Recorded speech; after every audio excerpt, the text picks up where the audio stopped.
shacabka Soomaaliyeed ee ku nool magaalada Dubai ee dalka Imaaraadka ayaa soo dhaweeyay dibadhiska dawladda Turkiga ay ka wada magaalada Muqdisho sida warbixinta uu nagu soo diriyay wariyaheena Cabdiqaadir Axmed Sheekh 22 sano kadib ayaa waxa magaalada Muqdisho laga dareemayaa dib u dhis aad u baaxad weyn oo lagu soo celinayo bilicda magaalada.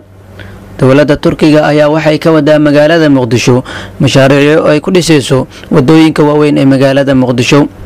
tan iyo intii ay burburtay dawladii dhexe ee Soomaaliya ayaa waxa laga dareemayay magaalada Muqdisho wadooyinkeeda waaweyn burbur aad u baaxad weyn.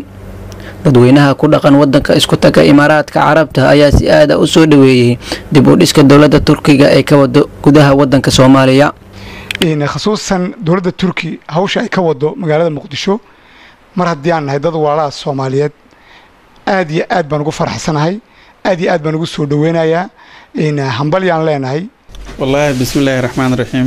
magacaygu Maxamed Ismaaciil Aways aad iyo aad ayaan ugu faraxsanahay dib haweynta iyo wadanka nidaamka hadda uu ku socdo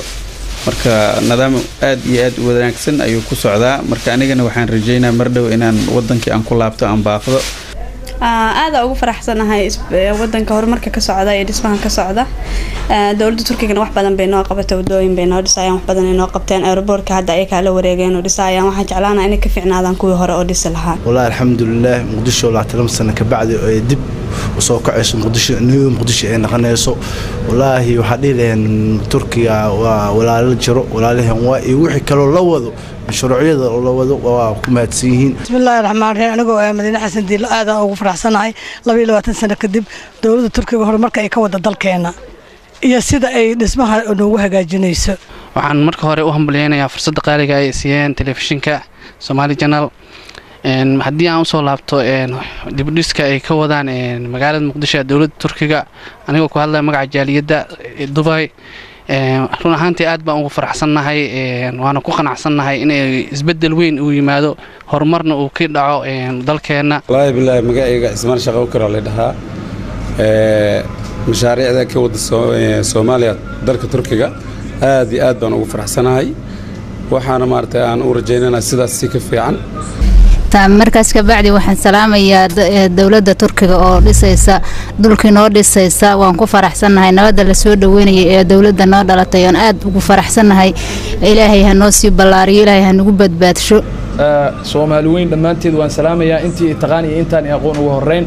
marka xigtana haddaan nahay jaaliyadda Imaaraad ku nool aad u weyn u soo dhaweynaynaa dib u dhiska wadanka walaalaheena Turkigana waan ugu hambalyeeynaa insha Allah taala. dawladda Turkiga inay kaalmeynayso dhismaha wadooyinka sida hadda la sheegay airportka in lagu wareejiyo waan ugu hambalyeeynaa shaqo wanaagsan aan leenahay. dawladda Turkiga ayaa waxa ay magaalada Muqdisho ka wadaa dib u dhis ay ku dhisayso iskuulaadka waxbarashada kuna dayactirayso isbitaalada ku burburay dagaalada sukeeye ee ka dhacay wadanka Soomaaliya dhawaan ayay ahayd dawladda federaalka Soomaaliya markii ay ku wareejisay maamulka garoonka Aadan Cadde International Airport shirkad laga leeyahay wadanka Turkiga oo lagu magacaabo Fayfuri. Cabdiqaadir Axmed Sheekh Somali Channel Dubai.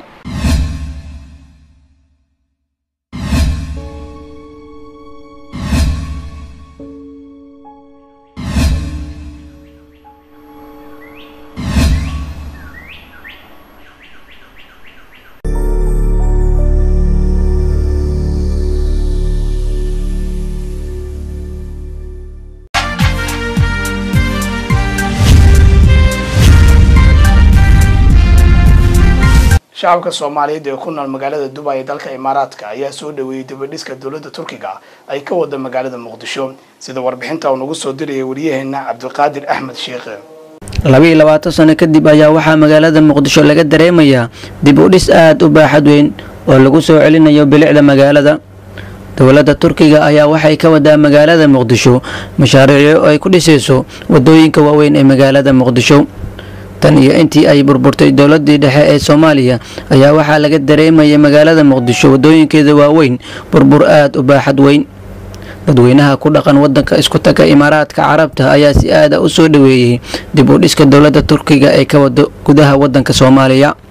khasuusan dawladda Turki hawsha ay ka wado magaalada Muqdisho mar haddii aan nahay dad walaalaha Soomaaliyeed aad iyo aad baan ugu faraxsanahay aad iyo aad baan ugu soo dhaweynayaa hambalyaan leenahay. والله بسم الله الرحمن الرحيم magacaygu Maxamed Ismaaciil Aways